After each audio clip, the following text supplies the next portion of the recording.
Good morning, everybody. Whew, it's chilly this morning. I'm having a hard time getting going. All right. I know we got a couple more people, a few more people I see coming in. How's everybody doing this morning? Good. I'm curious. Like how many of you guys are having some difficulty with the time change? Anybody having some difficulty with the time change? I know, yeah. Some people are like, no, I'm fine. Some of us are like, wow, this is like messing with my brain. I don't know what time it is. I want to eat at like 2 in the afternoon. What's that? So eat, yeah, I know, right? But it's like I try and get on a schedule and all that. Anybody who is having some challenge with it, are you noticing that your sleep is a little disrupted? Anybody having like sleep disruption? Yeah. And some people are like, I'm always disrupted in my sleep, so this is not a time change thing. So there's lots of different things we can do for sleep. One of the things that happens for a lot of us is we'll get to sleep, and then like 3 or 4 hours later, it's like, oh, it's time to get up. And it's like 11:30 or 1 o'clock or something like that. And then it can be hard to get back to sleep, especially if your mind starts to go on different things. So this is where some of our breathing practices can help, our controlled breathing, or mindful breathing, however you want to say it. You know, it's where we're paying attention to our breath, and we're doing it in a way that is self-regulating. So taking those nice, long, slow, deep breaths. How many of you are familiar with the box breath? I know we've done it in here before. The box breath? Yeah. So the box breath is you look at your breath in as having 4 sides. So the inhale is one side, and then there's the pause between the inhale and the exhale, and that's the other side. And then there's the exhale. And then there's the pause between the exhale and the inhale. That's the 4th side. So there's 4 sides to the box. And you can, what you do with box breathing is you count. You do like a count in your head for, a count of 3 or 4 as you breathe in, a count of 3 or 4 as you hold your breath in, a count of 3 or 4 as you exhale, and then a count of 3 or 4 as you hold that exhaled breath. Most of us are going to find that that there's one part of that that's a little more tricky than the other. And a lot of us will notice that the hardest part is the hold between the exhale and the next inhale. It's kind of holding your body empty, right? So you're counting on getting that next breath in. So we're going to do a little box breathing here this morning. Teresa, would you shut that door, please? Yeah, thank you.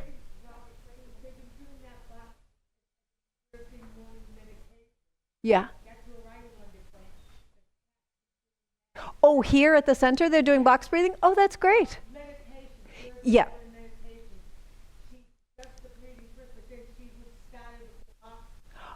Okay. Great. Great. So some of you who've been taking meditation, you might have picked it up there. Great. Great. Yeah, it is a really powerful tool for kind of getting your heart rate down. And that's a big thing. So when you can't sleep, or when you've woken up and you can't get back to sleep, part of it is that your heart rate has gone up, right? So the only way you're gonna get back to sleep is if you get your heart rate down. And box breathing happens to be one of the ways to do that. Another way to do that is to count backwards in multiples. What I mean by that is you wanna start with a number like say 300, and you're gonna count backwards like by 3s. Right? So you go to 297, 294, so you kind of counting backwards. What that does is it shifts your mind, especially if you've got monkey mind, right? Like it's 1 in the morning and you got monkey mind happening. Going to that backwards counting, that's a lot of math to do at 1 in the morning. That's a lot of math to do at 10 in the morning. But that's a lot of math to do at 1 in the morning, right? So doing that, having that focus, it starts to turn your attention away from whatever it is that was like aggravating, annoying, or upsetting you, and it turns it into focusing on something that you're familiar with. We're all familiar with math, right? And adding and subtracting. The other thing that does is it's going to lower your heart rate, right? Because as you're counting backwards in multiples of 3, and you're trying to do this distraction, especially when you're crossing like a decade, right? So as you're going down, down, down, you're really focusing on that. So your breathing slows down, your heart rate is going to slow down, and that's when you can go back to sleep. Now, I will admit there are nights that I get all the way to 0 and I'm still awake. And I got to get back to 300 and start over again. But, you know, that's a rare night when that happens. So, and I also want to just say that somebody in the class before you guys said a great way to go to sleep, or a great aid that she uses to go to sleep, is have a glass of wine. And I just want to say that'll put you to sleep, but you're not going to stay asleep. So typically what happens with that is you have your glass of wine, you know, you drift off to sleep, and then 3 hours later, your body's like wide awake, right? And you get sweaty and clammy and dry mouth, and, you know, you all know what I'm talking about, right? Yeah. So have your wine if you want your wine, but don't use it as a sleep aid. That's my only point there. So with that said, I wanted to ask, I'd like to do a poll because I like to hear, like, if you have some tricks or tips that helps you get back to sleep. Yeah.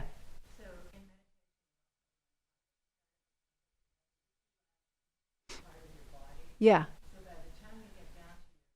Yeah. You're asleep, right? Great. That's a great way to do it. Yeah, you just kind of start at the top of your head, you go to your eyes, your chin, your shoulder, your neck, you know, you just kind of travel down all the places you can think of. That's great. Yeah.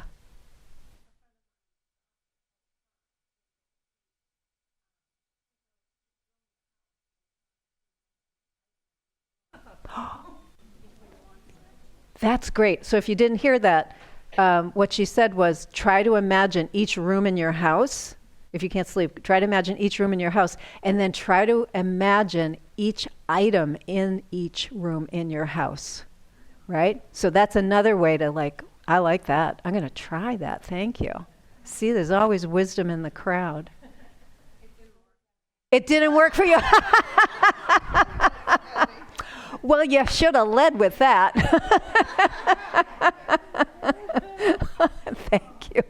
Thank you. Yeah, Desi. This doesn't work for me. I have a granddaughter. I love this. This doesn't work for me, but yeah, go ahead. I have a granddaughter in the Navy. Yeah. They are so stressed out about sleeping Yes. that they put their head down and they can fall asleep anywhere, Oh, any uncomfortable position, yeah. immediately. Okay. I don't want to go through that Yeah. to be able to sleep. Okay. Yeah, I don't. That is interesting. Yeah, when you're in a really high stress environment, when you're in a high stress environment, that's different than. How do I want to say this? When you're in an environment where the stress level goes up and then comes down, right? It is easier to kind of turn things on and off like that. For most of us, we're living at a certain stress level that keeps us in this plane. So, and I'd also venture to say that your niece, you said? Granddaughter. So she's a little younger.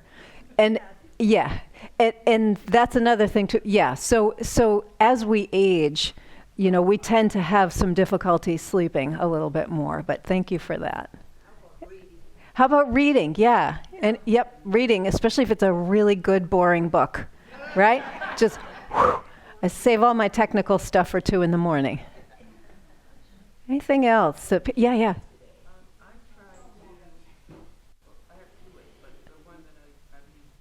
Does it work for you first? Okay, good. So this one works.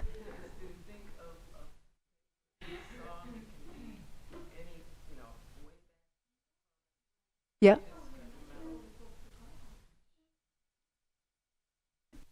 So you just kind of sing it in your head? Okay. So she said, think of like a favorite song and just play it in your head, bring it down, down, down in volume, right? Yep. And then that'll help too.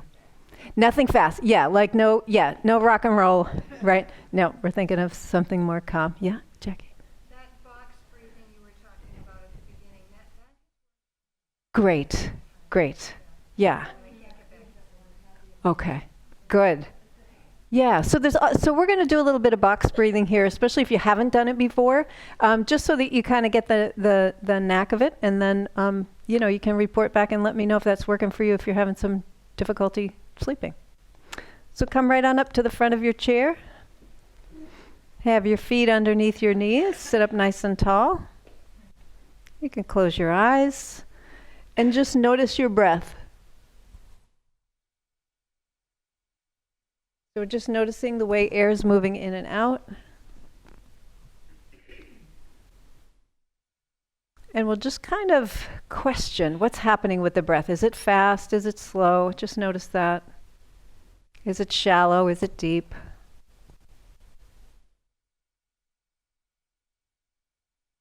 Is there a sound to your breath this morning? And some people feel or sense their breath in a different way. Maybe there's a color that you associate with your breath. Is there a color to your breath this morning? Is there a shape to your breath? So we all have different ways of sensing things. And then see if you can start to deepen your breath so that as you inhale, you fill your belly and your rib cage and your collarbones, so your body is filling up like a balloon. And then as you exhale, it's like letting air out of that balloon.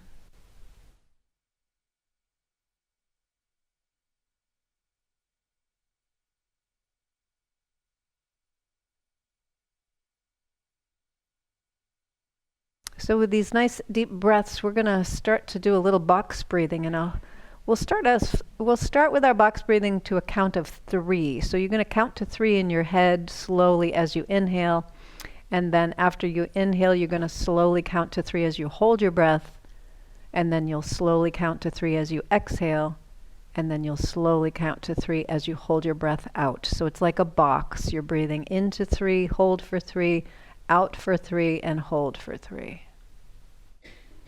And everybody's 3 is going to be individual. So you might have a super slow 3.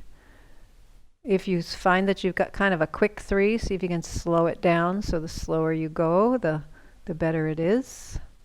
If 3 feels easy for you, especially if you've done this before, go to 4.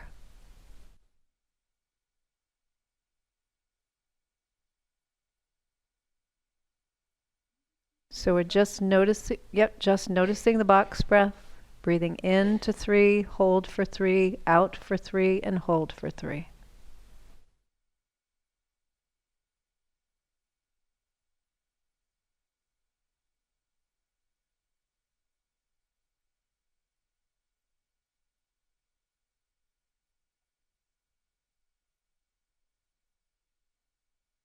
And likewise, if 3 feels like too much, if you're having too much difficulty with 3, you can breathe into 2, hold for 2, out for 2, and hold for 2.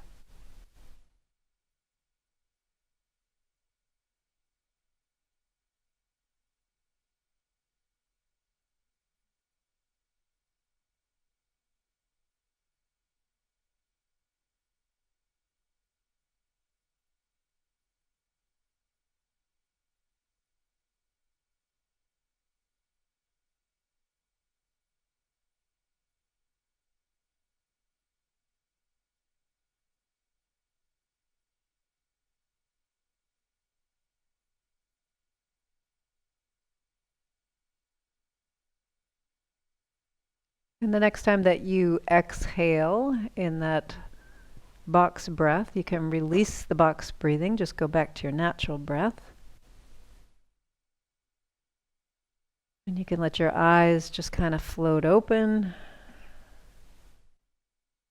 Good. And we'll start with some shoulder rolls, the physical movement. So we're just rolling the shoulders. You can turn your head a little from side to side if you want. Notice if it's noisy up there in the shoulders this morning, a little crackly or crunchy.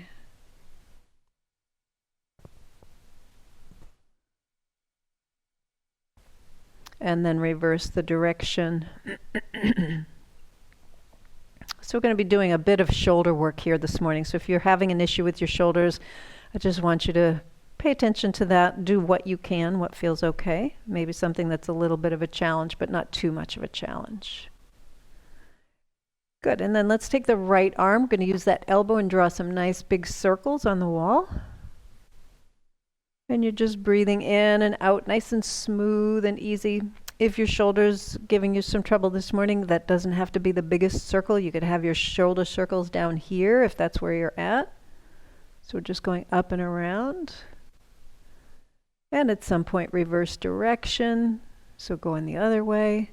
And again, noticing, is it noisy up in there? Is it a little clunky in spots? Or is it smooth? Or is it a combination, right? Good, and then let's go to the other side. So we'll do the left, just a nice big circle up and around.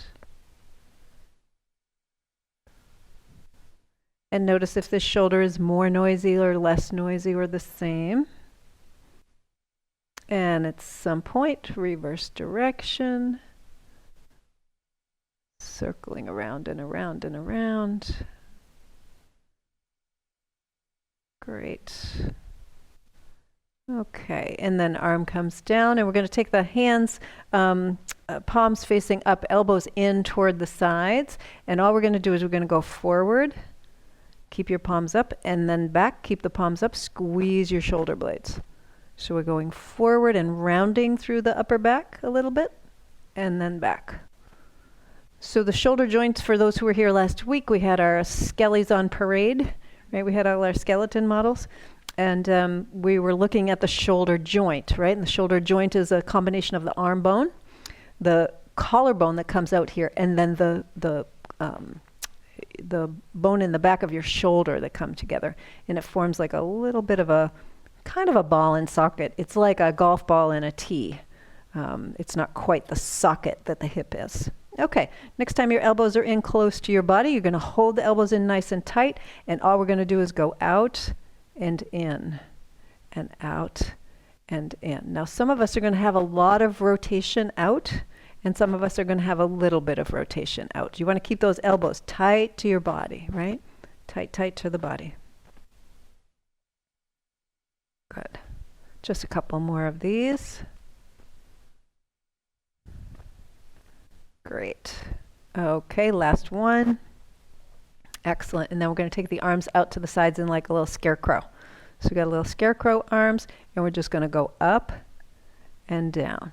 Right? Now you can have your arms down here. If you're working with something with your shoulder, have it down here. Just don't have your elbows way up here. That's too high. So we want to have the elbows down a little bit. Now what we're doing is we're rotating, again, just thinking about our skeletons, we're rotating the upper arm bone in the socket here.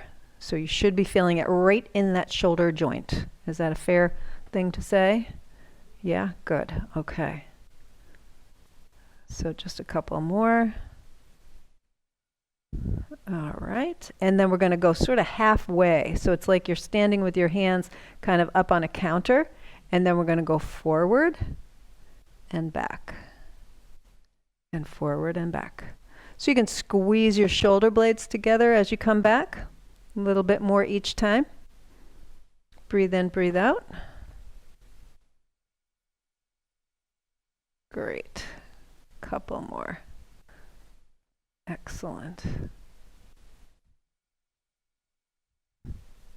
Last time, we're going to go forward and back. Excellent. Let's shake everything out. Okay, so we got the shoulders working a little bit.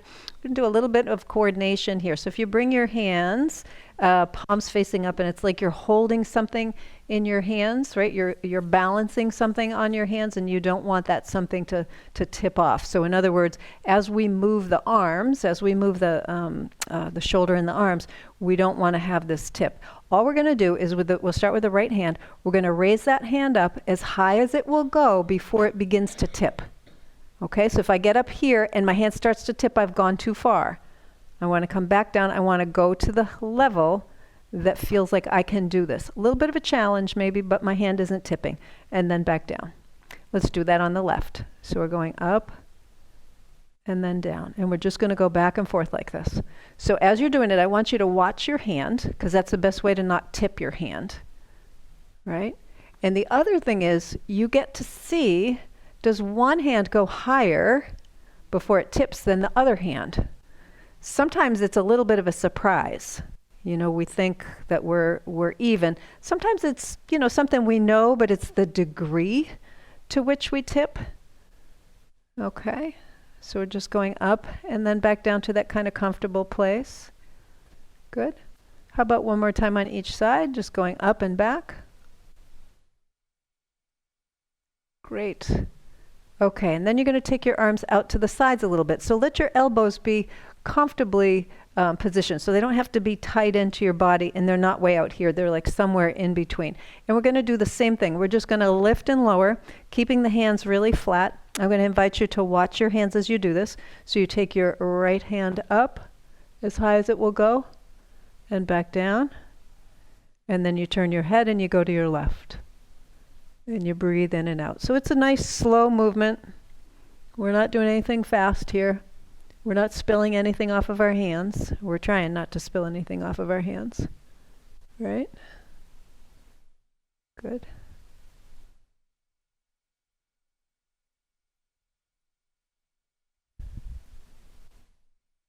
How about one more time on each side? And for most of us, we're going to be able to straighten the arm and lift the arm a little higher with the arms out to the sides than when we had our arms forward. So let's kind of shake that out a little bit. So some of you might remember from a couple weeks ago, we did something called the clock face. We're going to do that again today. So if you take your arms out in front with your palms together, keep your hands a little lower than your shoulders. So in other words, you don't want to be way up here. If you've got a shoulder limitation on one side, go to the extent that that shoulder will allow you to work, okay? So in other words, don't try and drag that other shoulder up if it's like, ow, that hurts, but the other arm needs to get higher. Just go to a place where it's fairly comfortable. And your arms are fairly straight, but you're not locking your jaw and you're not tightening your neck muscles. All we're going to do is keep the left hand at 12, so this is 12 o'clock, and we're going to bring that right arm out to 3, and then come back.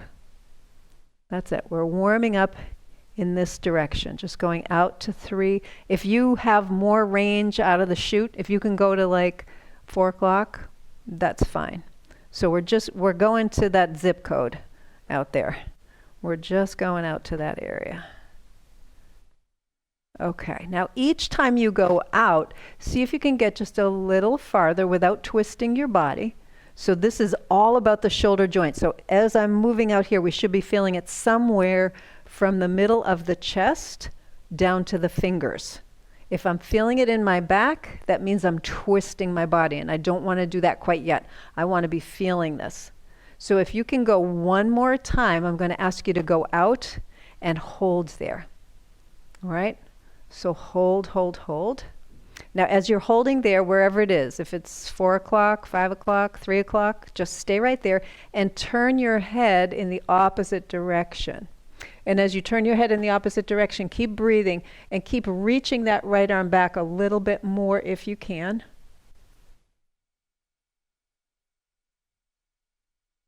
Good, and then come all the way back. Let's drop that arm down, take a little bit of a rest there, maybe shake it out a little bit. Okay, we're going to do the same thing now on the other side. So palms come together. We're going to keep the right arm at 12 o'clock, and we're going to take the left arm out to 9, or somewhere in that range, right? So some people might get to 9, and that's good. Some people might not even get to 9. Maybe it's like 10 or 9:45, 9:30, 9:24. So wherever you can get to, right? And then with each subsequent movement out, you're just going to try and get a little bit farther, again, without twisting your body, right? And you want to feel it somewhere from your fingertips to about the middle of your chest. Some people are going to be like, wow, that's all chest. Other people are going to be like, wow, that's all forearm or all wrist or all hand, right? So just a couple more of these. And then we're going to hold like we did on the other side. Good. So as you get out there, now if you're really kind of crunching your shoulders like this, I want you to drop everything down. So you're back behind you, but your hands can be down closer to the floor. That's fine. Pull that arm back. Hold, hold, hold. And you're going to turn your head to the opposite side. So right now we got the left arm out behind us, so we're looking out over the right shoulder. And we're breathing. Nice job, everybody. Couple more breaths. Great, and then come back around. Great, let's shake that all out. So we've done a little bit more work in opening up through the shoulders. So now we're going to add a little bit of a twist, because that's always an interesting thing. Take your hands out in front. We're going to do this just one more time here. So you're going to take your right arm out to wherever you can get, right? So here you are. You're somewhere between 3 o'clock, hopefully, and 6 o'clock. Let's see if we can get closer to 6 by turning the torso, but keep that left hand forward. So turn your torso and see if you can get to 6 o'clock. Or again, just in that same zip code. And then unwind and come all the way back, right? Shake that out. So hopefully you noticed quite a difference, right, by twisting your body in there.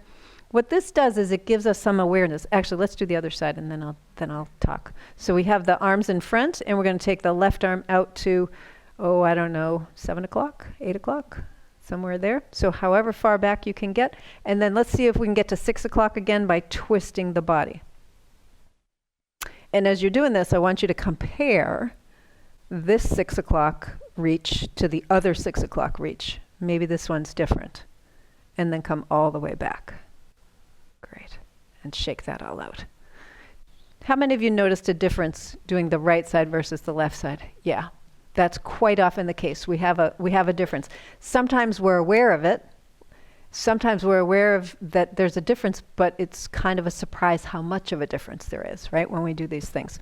So doing an exercise like that where we're isolating the movement of the shoulder, it gives us some information about things we can do in our daily lives, because I'm really all about movement. Exercise is great, but that's usually we contain that within, oh, this is my hour to exercise. I want you to be moving all day. And I want you to be challenging your joints all day. And where can I get more movement in my body? So if I've got a limitation in my shoulder or my back, what ends up happening, and we don't even know this, is when I need to reach for something in the back seat of the car, or I need to turn behind me, instead of reaching back there and getting that thing, I do this. And I reach back. And as I don't use this range, I start to lose more and more of it until I have less and less range to work with. So these are like little things, like this is great, this is fun, we're doing the clock exercise. How can you work the clock exercise into your, or the clock movement into your daily life, right? So when you're reaching for something, you're standing at the kitchen sink and you need something behind you. Can you reach and then turn your body and see what your range is? Getting a little bit more sort of nutrition into the joints, right, as we do that. Okay, so let's do a little more complex movement, because that's always kind of fun to take the movements and combine them a little more. We're going to take the right arm. We're just going to bring it behind the back and over to the left, and then bring it back out. Left arm. So this is the whole movement, you guys. We're bringing one arm to the back and one arm to the back, right? You can bring your other arm to the front if you want, or you can just let it relax. So we're just going from side to side. Now, as you come back, each time you do this, see if you can get that hand to the opposite side a little bit more. A little bit more. Great. One more time on each side. So we're just going back. So this is a bit of a complex movement, and then rest. So this is a bit of a complex movement because we're not only going this way with the arm, with the shoulder joint, right? But we're rotating it and bringing it behind us. We're getting the shoulder blade lifted off the back when we're doing that. So that's what I mean when I say complex. There's like lots of joint and tissue action involved in that movement. So now let's take both hands. We're going to take both hands behind our back. And what I want you to do is stack one on top of the other. So if you can get your hands together back there, you'll have one hand on top. If you could get your wrists or your forearms, whatever you can reach, you're going to reach behind you, take one arm and stack it on top of the other. So it's kind of like that, right? And again, if you're here at your hands, that's fine. Okay, so we're going to squeeze the shoulder blades together and release. And squeeze the shoulder blades together and release. And one more time, squeeze the shoulder blades together and breathe. and release. Great. Let's unthread those arms, shake them out a little bit. Okay, we're going to do the same thing, but with the arms in the opposite orientation. So whatever arm was on the top is now on the bottom. So go back there again. And if you're saying, I didn't pay attention because you didn't tell me to the first time, if this feels a little weird, you're doing it right, because we tend to go with our favorite, right? So my favorite is to always put my right on top of my left. So when my left goes on top of my right, it just feels a little bit weird. Okay, so now you're going to squeeze the shoulder blades and release, and breathe as you squeeze and release. And this time we're going to squeeze and hold and breathe. Breathe, breathe, breathe. And release. Good. Take those arms out, shake them out a little bit. Okay, we're going to go one more level of complex, and then we're going to move on from the shoulders, okay? So you're going to take your right arm, you're going to bring it behind your back. So now you're just sort of resting that arm back there on the small of your back like that. So what we're going to do is take the other hand, give that right arm a little bit of an assist. So you're just kind of pulling it over to the left a little bit. Nothing that's causing any pain, just kind of pulling it over a little bit, and then release that left hand. So now hopefully your right arm is a little farther to the left. Is that a fair assessment? Okay. So what we're going to do now is we're going to try and take this right hand and tap the left hip. So if you were here last week, your hip is right there. It's where your bone, your leg bone comes up into your pelvic, your socket, right? So it's right there on the side. So you're going to try and take your hand and tap your hip. Now I'll give you a couple of cheats, okay? So you can use your left hand to hold your left, to drag it over a little bit. Please don't pull though, okay? So I don't want anybody with a very sore shoulder afterwards. The other way to do this, and this is my preferred way to do it, is to twist your body, right? So when you twist your body to the right, so we've got the right hand behind the back. We are trying to tap that left hip, and we're twisting to the right. Come back around. Did you notice the difference when you twisted your body? Very nice, right? Let's try it on the other side. Left hand comes behind your back. Take your right hand, give it a little assist. Just pull it over a little bit, because sometimes it just needs a little help, right? Takes a village. All right. So we're going to try and tap that right hip now. Maybe you can tap the right hip without twisting. So you're noticing, oh, I have more range here. Oh, I have less range here. Okay, now go ahead and twist your body and see if you can tap that right hip. Maybe you can even get to the right thigh. And breathe. Good job, everyone. And then unwind, come all the way back, shake things out, right? So we just did a lot of work for the shoulders, some work for the elbows as well, because when we twist in this way and we're trying to reach the hand around, we've got, again, if you were here for the Skelly Parade last week, you've got one big bone up here. Do you remember what the big bone up here is? The humerus, yeah. And then you've got two bones down here, right? So radius and ulna. Awesome, I love it.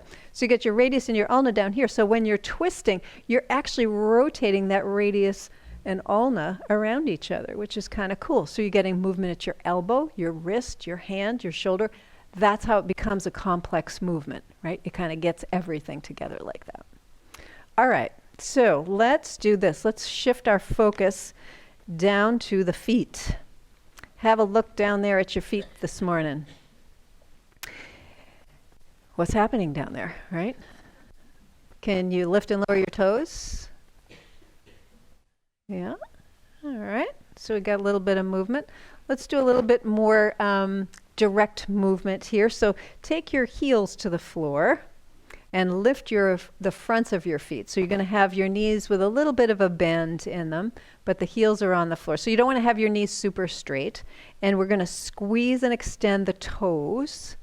Now, as you're squeezing and extending the toes, let's get the hands involved here too, because we didn't do anything for the fingers yet, right? So we're going to make a fist with the hands and feet, and then we're going to make a starfish with the hands and feet. So a fist and a starfish, right? So as you're doing your starfish hands, look how big the space is between all your fingers. Kind of show your feet what's possible.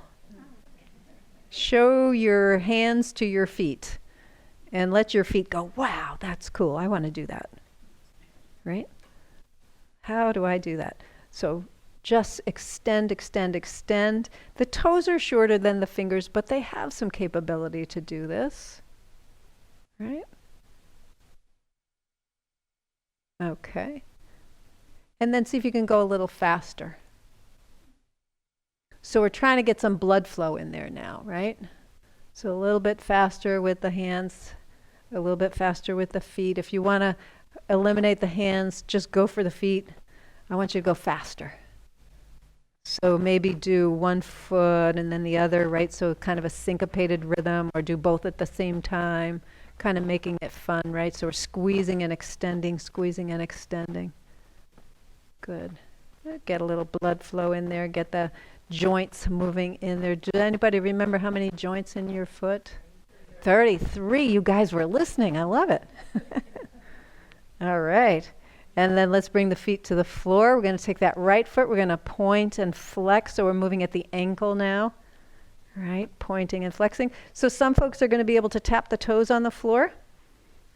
Some folks maybe don't have that range in the ankle, so you're just kind of, again, reaching for that destination of tapping the toe on the floor, but everybody should be able to tap the heel on the floor a little bit. And if this is too much for your hip, your leg, your knee, whatever, you can always just keep your heel on the floor and point and flex that way. All right, and then let's circle around. And as you circle, I want you to go super slow and spread your toes out as you're circling, right? So you're getting big movement. I'm doing this with my hands so that you can see what I mean. So we're getting this big movement as opposed to just doing this with the toes all scrunched in. So we want to get those toes as big as they can, the space between the toes as big as they can go. And reverse direction. Good, good, good. All right, and then bend that knee, put that foot on the floor. Let's go the other side. So point and flex. Tap, tap. Tap the toes, tap the heel.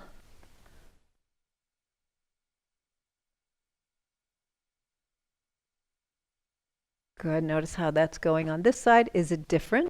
Is it the same? And then circle, so nice big circles with big extended toes. Now you're not moving your whole leg, so if you're doing this, that's not what we're doing. We are doing just this with just the ankle. So we're trying to get some movement in that ankle joint. We're working the muscles that come from your foot up into your lower leg. Those are called the extrinsic muscles because they exit the foot. So we're going to switch direction here. So we're getting some movement in those extrinsics. Great. All right, and then bring that foot back down to the floor. Let's do a double Barbie foot. So we've got, like you're in a, I don't know, a 6-inch stiletto heel, right? So get your toes under your knees, maybe a little bit behind. And then in your Barbie foot position, can you lean forward a little bit and put some pressure on the toes? So if your toes are way out here, like in front of your knees, you're not going to feel that as much. You really have to bring your toes in and under a little bit, right? So imagine you could stand up like this. Wow. Yikes. Right? So as you come forward, you should feel the muscles in your thighs turn on. Yep. So that means you've got it. So the next time you come forward, I'm going to have you just hold here and breathe. So we're really stretching the bottom of the foot, and we're stretching the underside of the toes, and then come back. Okay, bring one foot flat to the floor. The other foot we're going to turn on the top of the foot, so we're stretching. So it's like you're pointing your foot, but it's under your chair, and you're pushing into the top of your foot a little bit, and then go to the other side. So no more Barbie foot. We've actually just got this little stretch here. And back and forth just a couple of times. Good. Now, if this is really hard, the floor is cold and hard. I know if you've got your shoe there, you can put your foot on top of your shoe. That usually will cushion the top of the foot a little bit. you don't have a lot of, the bone is very close to the skin there on the top of the foot, so it's a little more tender than the bottom. Bottom of your foot is robust. There's the 4 layers of muscles under there. That's pretty robust. How about one more time each side? Okay, good. And then bring your feet underneath your knees. Have your tripods down. And now we're going to lift all the toes up. Spread them out nice and wide if you can. Notice if you can get your big toe distracted from the other toes a little bit, and we're just going to lower and lift the big toes.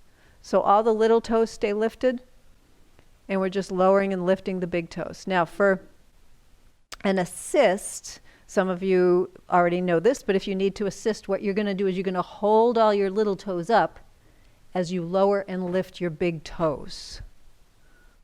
So you're holding all the little toes up as you're lowering and lifting your big toes. And then we'll switch. So everybody's lifted. Keep those big toes lifted now. Don't let them lower down. And you're going to lower and lift all your littles. Lower and lift all your littles. So again, if the big toes are going down, you're just going to reach down there. Hold those big toes up. Don't let them go down. We're trying to create some independence here, right? Breathing in, breathing out. Looking good, everybody. Couple more. Great. Okay, and then lift everybody up. Spread the toes out nice and wide. Let's do a little toe piano here. So starting with your baby toe, lower it down, or your last toe, and then kind of go up the line. So you're just lowering one toe at a time till you get to the big toe. And then lift everybody up. Breathe in, breathe out. Toe piano, starting from the outside, your last toe, all the way up to your great toe. And again, lift everybody up, spread everybody out. Go from your last toe all the way to your great toe. Good. Release and relax your feet. Take a breath. Notice what your feet feel like. Notice the bottoms of your toes, in between your toes a little bit here. Okay, so we're going to do a little bit of work specifically around the big toe. And I talk about the big toe a lot. The big toe is, it's the, in your foot, as, what am I trying to say? So all your toes are important for walking, but your big toe has a specific job in walking. It has the most power as you push off. Okay, so, and I think we talked about this last week, that the big toe, when we're pushing off with the big toe, we're kind of getting, we've got to balance our power at push off and our ability to absorb when we put that big toe down, right? So this big toe is slowing me down in the front. This big toe is pushing me off. Right? So it's like an accelerator and a brake in a way. So if you've got a big toe that's kind of drifting over to the other toes, or if you've got a full-on bunion, that can be really hard to do. So one of the exercises that you can do to help with this is to create space between your big toe and the next toes. So I want you to cross one ankle over your leg. And do you all know where your ankle bones are? We did this last week, but let's just kind of go over it. So if you take your opposite hand, so if you have your left leg crossed over, you're going to take your right hand. Your thumb is on the inside of your ankle, right? You can feel a little bump there. And then your fingers are on the outside of the ankle. You can feel the big bump there, right? Okay, so you've got your ankle. So what I want you to do now is go from your ankle toward the back of your leg and just kind of pinch there. You'll feel like a cord, like a thick cord there. So it's like right here. Can you guys see that? Like right there. Can you all feel it? Give it a little squeeze there. That's your Achilles tendon. Isn't that cool? I thought it was like up the back. It is. So your Achilles tendon starts about here, starts about there, comes all the way down. It wraps around at a 45-degree angle, and this is the really important piece of your Achilles tendon. I'm going to show you why in a moment. So everybody found their Achilles tendon, right? Good. All right, you're going to put that foot on the floor.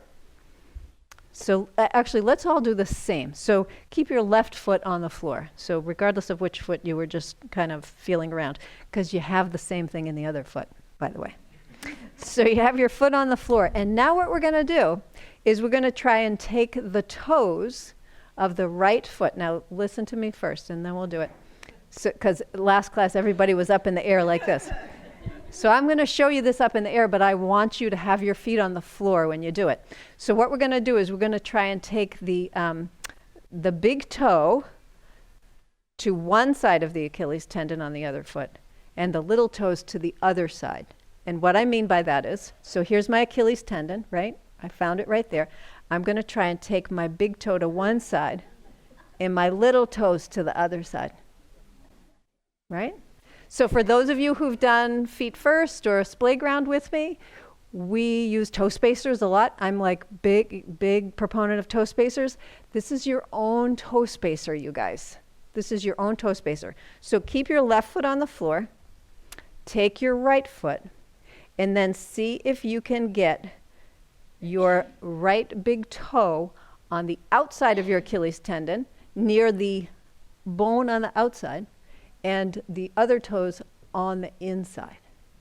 Now you might not get all the way down into the web, right? You might get a little bit, but if you have a bunion, this is a really effective tool for working with that bunion, right? It's not on your heel. Now this is the other thing I want to say.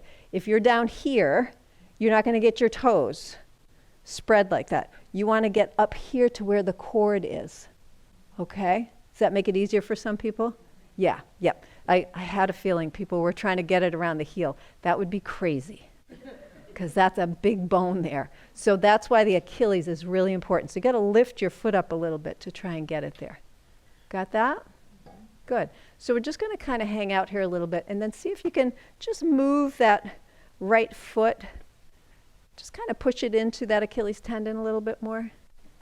You're breathing in and breathing out. I didn't say take your socks off. Sorry, I should have said that. So if you have your socks on, this is not going to work for you. Unless you have toe socks. Yes, of course. If you have toe socks, that'll work. Okay. All right. And then let's release that. We're going to bring that foot to the floor. So I want you to just take a moment, take a breath. Notice your right foot and your left. Notice the space between your right big toe and the next toe. It should feel a lot different than the other side, right? Crazy. Let's try that on the other side then. So the right foot stays on the floor. Left foot, take your sock off if you've got your sock on. You're going to find, if you need to find that Achilles tendon, reach down there, you'll feel it. So it's not your heel. You're going to take the toe, the big toe, to the outside of the Achilles tendon and the other toes to the inside. Right? Breathe in, breathe out. So you're trying to snuggle that toe in there, right? So if this is the Achilles tendon here, I'm trying to get that toe in there and just kind of go back and forth a little bit. Again, this is very helpful if you've got a toe that's starting to drift near the other toes. Yeah, if they've already drifted. So you can do this. So let's take that off. So that's a really good point. So this is a passive approach to stretching it, right? So that's going to be helpful in some regard. A more effective way to work with a bunion, because that is a bunion when you've started to drift. I teach this in the splay ground class. We have dowels, and you can use a broomstick at home. So you want to stand, and you want to take that broomstick and get the broomstick between the big toe and the next one, right? So just like we did with the Achilles tendon, same thing. You're going to get that broomstick in there. You're going to hold the broomstick in there, and then you're going to load that foot by coming forward and back and forward and back. Because what's happening, if you've got a bunion, so you've got the toe that's drifted this way, every time you take a step, you are working into that bunion. You're reinforcing that bunion position. If you've got your toe spacers on, and again, this is a big reason why I'm a huge proponent of toe spacers, you've got something between those toes. Now you're realigning the raise, you're realigning the toes. When you load it, and when I say load it, I mean you're putting weight on it, right? I'm loading the tissue. When I'm loading the tissue and it's in that proper position, I'm going to start to rehabilitate that bunion a little bit. Now, a grade 4 bunion, which is like really severely over here, is not going to be corrected. I don't want to like say something that's incorrect here. So you can work with a minor bunion. If you've had bunion surgery, this is a good way to help work with that as well. So again, a broom handle works. If you really have very limited space, get a smaller dowel and start with a smaller dowel. You know, you can get them at, I don't know, Lowe's or Home Depot or something for very cheap. Okay, so thank you for that. That was a great question. So let's try something, same kind of spacing with a little different movement. And I want you to think about how you could work this into your day or evening. You're going to take your left foot and bring it out with your knee bent a little bit. All right? So your knee is bent. And now what we're going to do, instead of taking the toe into the Achilles tendon, now we're going to take the right Achilles tendon and bring it down in between the big toe and the next one. Right? So you can bend that left knee as much as you need to. So in other words, if your knee was totally straight, like I can't even reach with the other foot. I got to bend that knee quite a bit in order to get up to the Achilles tendon. Can you all kind of get what I'm doing here? Yeah.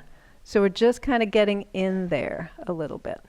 This is another way. So can you see yourself like watching TV doing this? Why not? Right? Why not? You're not doing anything anyway. Might as well do this. Right?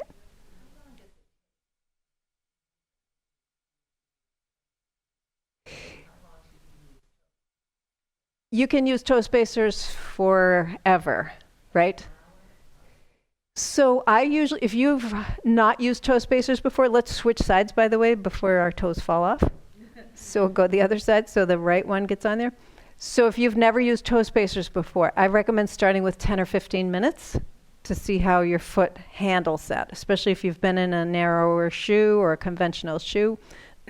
As you can tolerate it, you can wear it for hours. Some of my foot people in here that wear them for hours. Can you attest to that? Like you wear them and you're like, forget they're on, right? Yeah, they're just like part of what you do. You can wear them in your shoes if you're wearing a minimalist shoe. You cannot wear them in a conventional shoe because it's going to push your toes out too far and the shoe is going to push your toes in this way. So either barefoot or in a natural shaped shoe. Yes. So if you've got a shoe like that, you can wear toe spacers all day. And like that, oh, I love this. And your limbs, yes. So I love it. I love it. This is great. And then let's undo that.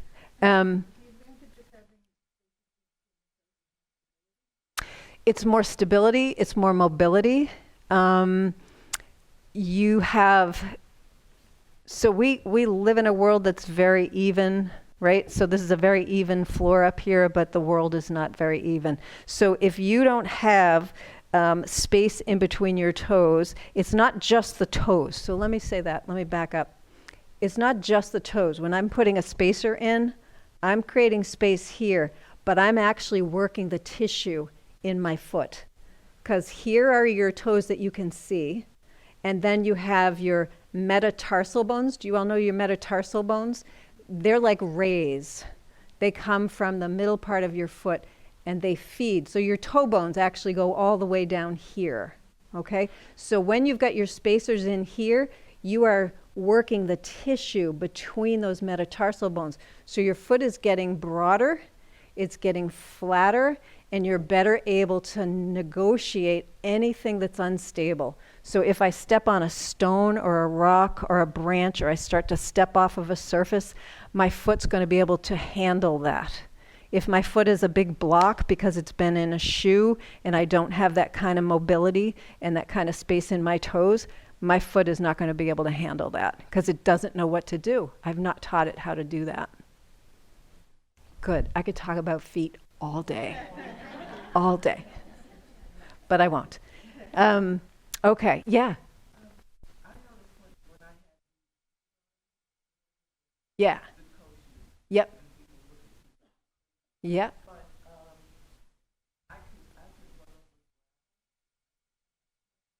Yes.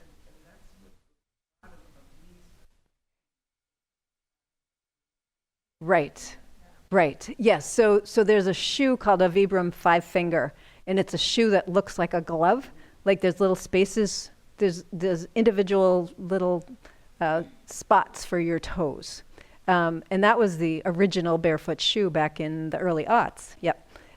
So what we're talking about is the ability of your foot to feel what's underneath you. So these shoes, even though it doesn't have individual little toe slots, the bottom is manufactured in the same way that there's that flexibility in the sole, so that when you're walking, when you're moving, you can feel everything. You can feel the way the ground changes. You can feel every root. And the reason for that is because that's how you sense the world. So when I'm walking, I want that information to come into my foot, because my foot has how many joints? 33, right? So those 33 joints have all this proprioceptive capability, and they're feeding all that information to my brain. If I can feel it in my foot registers there's something going on here. I better make a correction so that I don't fall.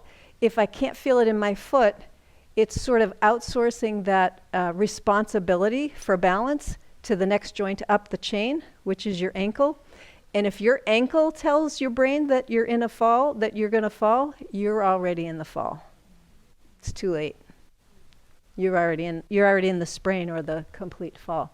So the importance of foot health or the importance of feeling in your feet is so important for your overall health. Thank you for that. Yeah.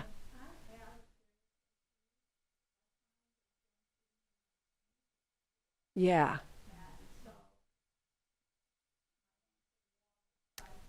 Yeah. So what I would say to that is, at this time you probably do need some ankle support, so it's a question of weaning yourself off of that and getting stronger in your ankles. Because your ankles, if you've been in a shoe that's been overly engineered, or you've been, like, people will wear a hiking boot because they feel like they need ankle support. If your ankle hasn't been taught how to negotiate things, how to make those kind of movements, then it needs some rehabilitation. So I would say start with your shoes a little at a time. So start with 15 minutes in your house. Go to a half hour in your house.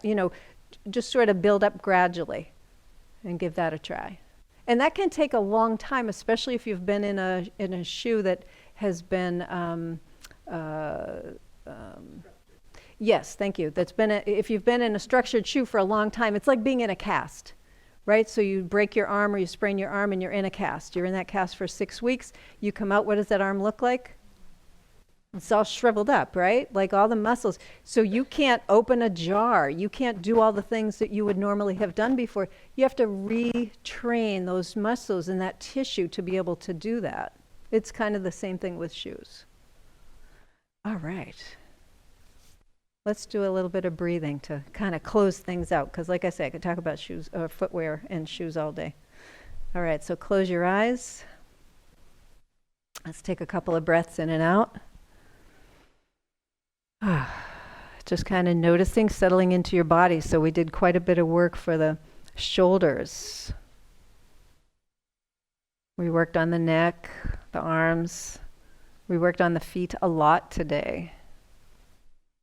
Talking about the toes, talking about the feet, the importance of being able to feel and to sense your environment. And let's go back to the beginning when we first were doing some breathing together. So we did that box breathing.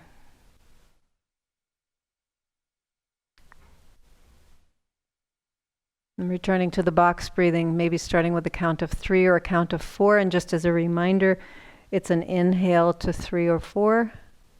It's a hold for 3 or 4. It's an exhale for 3 or 4. And then it's another hold for 3 or 4.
And slowly transition away from your box breathing into your natural breath, whatever that is. Just inhaling and exhaling with the natural pauses.